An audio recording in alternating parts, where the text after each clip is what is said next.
Missing teeth are a problem that we see in our practice on a daily basis. It's understandable that many people think a single missing back tooth is no big deal, that there are plenty of other teeth to use. But what happens is a previously stable mouth becomes unstable. Teeth begin leaning and shifting, and other teeth begin to break down at a faster rate.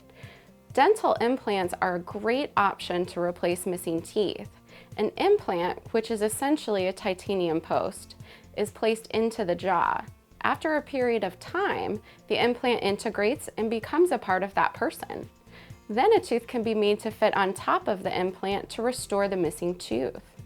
Some of the best things about dental implants are that they preserve the bone that would otherwise be lost by a missing tooth. They don't come in and out. They don't require cutting down healthy adjacent teeth. They can't get cavities, and they restore the proper function and stability that was lost with the missing tooth in the first place.